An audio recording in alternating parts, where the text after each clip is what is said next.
Hey everybody, and welcome to another video with myself, Microbox of X. And before I go any further today as well, I want to give a big shout out to Project Xbox and all the guys at Project Xbox, the admin team, etc. Doing a fantastic job. That group's really growing well. If you're not a member already and you're a big Xbox fan, then check out the group, it's awesome. And also the DX Men of the DX Mansion as well. Go and check out the guys over there. Another awesome, great group and very supportive of the Xbox brand. Yeah, today's video. This is a video I wasn't really going to do. Everybody seems to be jumping on the wagon doing Crackdown videos, and obviously before the game was released, everybody was on the back, jumping on the bandwagon, giving it shit, giving it hate. Same as what happens with every single Xbox exclusive that comes out. It's a tradition. We've got to have months and months and months of trash talking and hate towards a game coming to Xbox because it's an Xbox game. So what do you expect? It's had a long production time, and for some reason a game that has a long production time on Xbox gets even more shit. We forget the fact that games on PlayStation, some of them had a 10-year production time. And look at recently as well, Kingdom Hearts 3. What a long production time that game had as well, but you don't see any of the shit sort of aimed towards those games. But it's Xbox, so Xbox has got to get the shit. And it's always been the way, and it always will be the way. It's just the way it is. But yeah, a lot of people jumped on the bandwagon, the hate train, before it came out. Things come out that the Wrecking Zone didn't have a sort of a partying app, which is a little bit disappointing. But it's not the first game again to come out at launch that hasn't got a party system. There have been games that have come out that they didn't even plan to have a party system. So the fact that it's not there, perhaps they didn't intend it to. Who knows? I'm not going to damage control for them. That's not what I'm here for. But they've said that it's coming and it will be implemented. So there you go. I didn't want to make any videos on it anyway. But I certainly didn't want to do anything until I'd actually got time to play the game and make up my own mind and my own opinion, because I do that as a gamer. Years and years ago we didn't have YouTube and Twitter and Twitch and Mixer and all those things. You went into a shop and you picked a game up off the shelf and you read the back, and if you liked the sound of it, you bought it. Could be shit, could be great. Who knew? That was part of gaming. You found out when you got home and played the game. And by doing that I found some real gems, and by doing that I bought some right turds. But that is, that's life, that's what you do. But nowadays we have to be spoon-fed. We have to be told what to like, and we have to be told what to dislike. And that's just the way it is now, which is unfortunate. It's a sad state of affairs when we have to be told what we can enjoy and what we can't. But that's the way it is. Hopefully there's still people out there. Well, there are still people out there. I'm one of them. ErockX is one of them. Hebot's one of them. Andy Mack's one of them. We go out and we decide what we want to buy, and we'll play what we want to play, and we'll make our own minds up. We don't need people to tell us whether a game's good or bad. Crackdown 3, I've played it over the weekend, and I really, really like it. I mean, I wasn't a big fan of the Crackdown series. The first one was fine. I enjoyed playing it on the original Xbox. Crackdown 2, I bought it, but it didn't really grab me. So so Crackdown 3 wasn't really one of those games that I thought to myself, right, I'm going to get it. I've got to get it. It wasn't one that was on my radar. There's loads of games coming out this year that I'm going to be playing. But as it's gone on and as it's come forward and got closer to the date, it did get a little bit of interest from me, and I got it. Simple as that. And I'm thoroughly enjoying it. I think it's a fun, traditional, arcade style shooting game. There is a place in the market for this type of game, and it's fun. You don't have to sort of sit down and go through hours and hours and hours of full motion video bloody story and try and understand this and that. You could pick it up and pull it back and just pick it up whenever you want and have a blast at it. And that is the sign of a good game. You don't need to have all of this story driven elements of a game and all this sort of deep, intense stuff. Yes, there is a place for it. I do enjoy games like that as well, but I have to be in the mood for them, the same as I have to be in the mood to play games like Crackdown 3. I haven't tried the multiplayer yet, so I can't comment on the multiplayer because I want to finish the campaign first. But I am really enjoying it. But by saying I'm enjoying it on social media and everywhere else, and I'm sure people will be in the comment section, I'm damage controlling. Because we can't enjoy a game, we can't like a game, because if we do, we're damage controlling. It's just utterly ridiculous. I mean, IGN. I mean, you got executive editor of previews, for Christ. That's an important thing, isn't it? Ryan McCaffrey. Oh my God, I keep hearing this guy's name coming up and up and up. And he went on the other day and said that on Twitter, a lot of goalposts moving by these ride or die Xbox tribalists. You know, what does he mean by calling us tribalists? Because we like a game that he's turned around and said is or IGN turned around and said is mediocre and give a 5, because we decide we like it and we want to defend the game and saying, look, what are you on about? You know, 5 out of 10 is a pathetic score, and it is just unjustified in my opinion. I mean, I put a tweet out today where they'll go and give FIFA 19 8.2 out of 10. A rave on about that it's a little bit different from last year, but enough to make it a good game. Every single year since 1990 we've had a FIFA game, and it's been the same shit over and over and over. Yet they give it an 8.2. It's just, you know, I know they're different styles of games, but this is a traditional shooting game of this genre. You go around collecting orbs. He also said that it was collection heavy. You know, you have to collect too much stuff. It makes it boring. Every game that I can remember has had these sort of collectibles in games to give them longevity. But once they do it in an Xbox game, it's boring and it's slow and it's unnecessary and it bogs the game down. And there's not as much collecting to do in this game as there are in things. I mean, look at Assassin's Creed.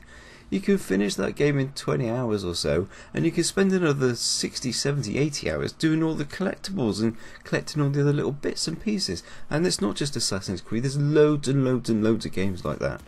But because it's an Xbox exclusive game, it bogs it down. I mean, it's just utter shit, and it just drives me insane. I mean, I've had people on Twitter, I've gone on Twitter and I've said I've enjoyed the game. I'm a damage controlling fanboy. I've had a numerous amount of people turn around and say that the game is utter shit. Those people I've actually gone back to and said, have you actually played the game? And if you have, give me a gamer tags. The majority just went quiet at that point. I had one guy come back to me and say, no, I haven't actually played the game, but I've listened to everybody and the game's shit. Me, a fanboy, I'm not attacking a game I haven't even fucking played. He is, but he's then calling me a fanboy. I do not get it. I get sick to death of these fucking drones out there that have no brain cell of their own and have to just do and say whatever somebody else tells them to do and say. I mean, IGN, as far as I'm concerned, have got no credibility left whatsoever in gaming journalism. This is a company who plagiarises other people's reviews. Only the other day I saw them put an Apex Legends review up to change it 24 hours later because they slated it in their review. But 24 hours later they then went and changed it to a better, more positive review because they saw how popular it was becoming. IGN are pathetic. Anybody who uses them for gaming journalism and gaming news and anything to do with gaming, it's just like, to me it's like reading the Dandy comic book. It's like reading The Sun and expecting decent news, you know, expecting a decent newspaper. You know, it's just absolutely ridiculous. And they're not the only ones. And I understand completely that Crackdown 3 may not be for everybody. I don't like the FIFA games. It doesn't mean they're shit, but I don't like them because I don't like football. The same as Madden and the NBA and all that. They're great games at what they do, but they don't appeal to me. But because Crackdown 3 doesn't appeal to maybe the mainstream, it's shit. And it's wrong, and I don't understand it. There's been a lot of time and a lot of effort to make this game, and it, to me, is Crackdown. It is what I would expect from a Crackdown game. If they changed it, it wouldn't be Crackdown. You know, when they try and improve these games and make them something that they're not, Call of Duty, it comes to mind exactly as a prime example to me personally.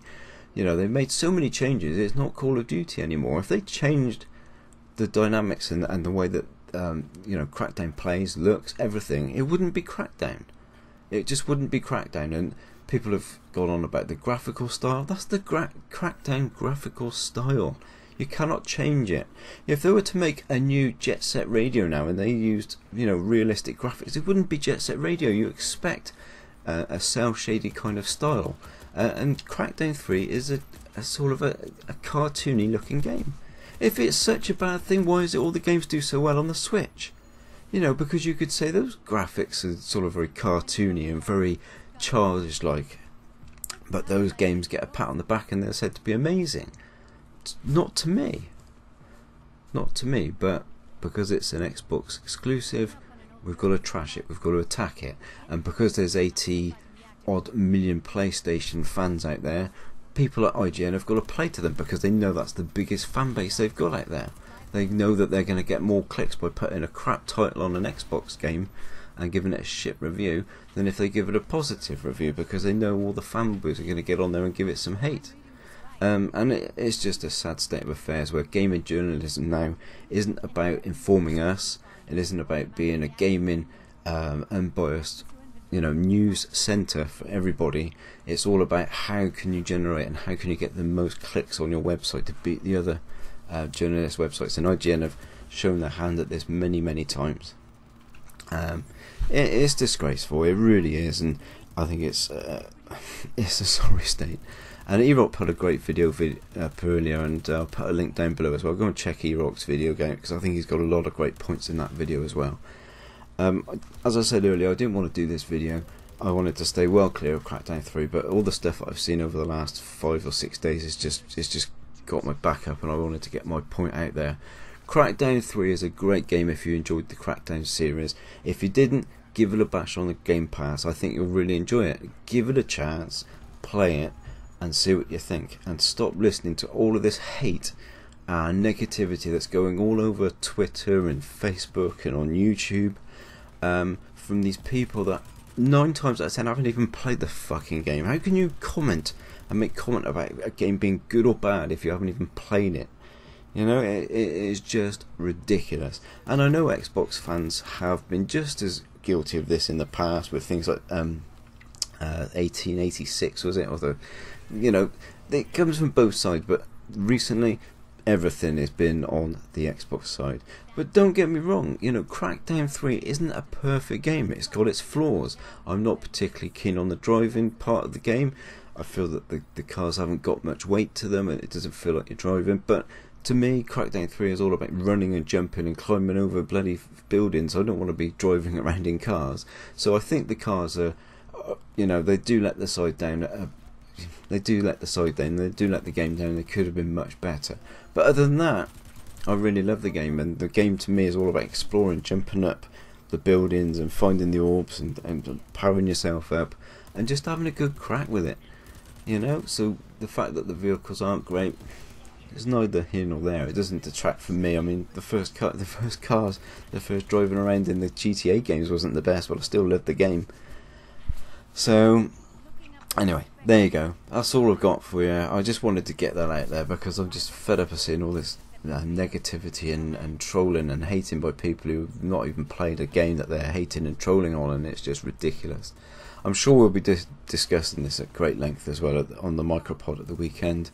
And we will be back on Saturday at 8 PM for the next episode of the micropod. I'm sure we'll be discussing this at length because I think it needs to be discussed, and I need to hear what the other guys have got to say about it. Because from what I'm hearing from everybody that I've spoken to, they're loving the game. The people that are playing it are loving it. It's just these people that are looking for the clicks and just the trollers and the haters that aren't. But yeah, that's what it's like these days. That's gaming in 2018, 2019, and I'm sure it'll be gaming until the next system drops, and then it'll start all over again.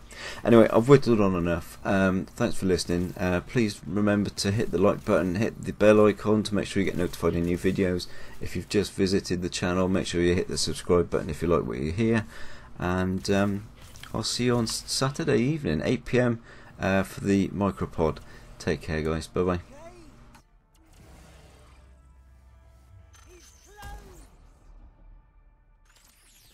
The city belongs to Terra Nova, and the gate stays closed to agency assholes.